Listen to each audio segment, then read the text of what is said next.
Привет, друзья! Сегодня я хочу поделиться рецептом очень вкусного яблочного пирога. Тесто для него готовится всего за 5 минут, а вкус просто невероятный.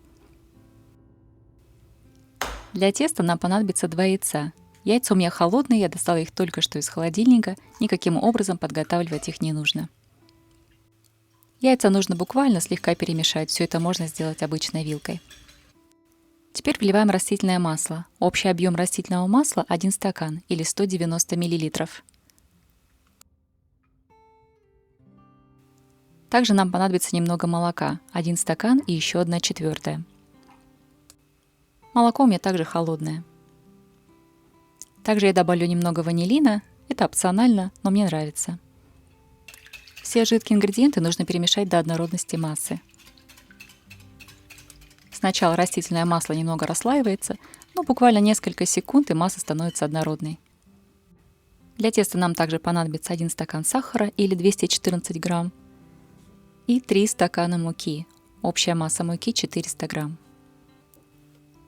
Ну а теперь все снова перемешиваем. Это нужно сделать буквально для того, чтобы тесто стало однородным. Ничего взбивать или сильно мешать не нужно. В тесто также нужно будет добавить 1 столовую ложку разрыхлителя и пол чайной ложки соли. Тесто в итоге получается мягкое, гладкое. Посмотрите, как оно тянется. Немножко напоминает тесто на оладьи. Отставляем тесто пока в сторону и займемся сахарной начинкой и яблоками. Нам снова понадобится стакан сахара, это 214 грамм, и столовая ложка корицы. Все хорошенько перемешиваем. Половину сахара я отсыплю в отдельную емкость. Половина пойдет у меня на украшение верха, а часть пойдет в начинку с яблоками. Яблочки наши нужно будет почистить и подготовить.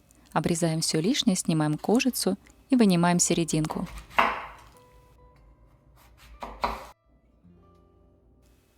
Мне нравится, когда яблоки в пироге полностью пропеченные, чтобы они не хрустели, поэтому я нарезаю их очень мелко, тонкими пластинками. Конечно, если вам нравится текстура и чтобы было что пожевать, то можете нарезать и покрупнее. В яблоки я высыпаю половину отложенного сахара с корицей, чтобы начинка была мягкая, вкусная, красивая и сладкая. Распределяем сахар равномерно по яблокам. Свою духовку я уже поставила разогреваться на 180 градусов по Цельсию. А теперь подготовим форму. Форму я закрыла пергаментной бумагой, моя бумага не прилипает, поэтому я ее ничем не смазываю. В форму нужно будет выложить половину нашего теста. Тесто нужно хорошо распределить по донышку.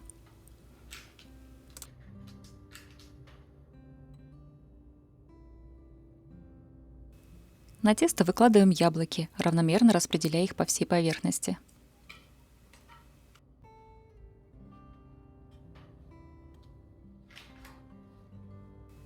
И закрываем яблоки оставшимся тестом. Тесто удобно выкладывать, как бы растягивая его по поверхности сначала. Оно липкое и будет немножко прилипать. Но ничего страшного, лопаткой все это можно исправить, края закрыть. Если ваши яблочки немножко просвечиваются снизу, тоже в этом нет ничего страшного. И теперь на поверхность высыпаем оставшийся сахар. Это придаст пирогу праздничный вид, ну и сформирует вкусную хрустящую сладкую корочку. Ну и последний ингредиент — это растопленное сливочное масло. Нам понадобится 1/4 стакана или 56 грамм. Масло нужно будет также распределить равномерно по всей поверхности. Вот примерно вот так должно у вас получиться. Пирог будет выпекаться 35-40 минут. Посмотрите, какой красивый он получается. Он поднялся очень хорошо, просто огромный на большую семью. Кстати, все ингредиенты в стаканах и в граммах вы также всегда сможете найти в описании под видео. Попробуйте приготовить.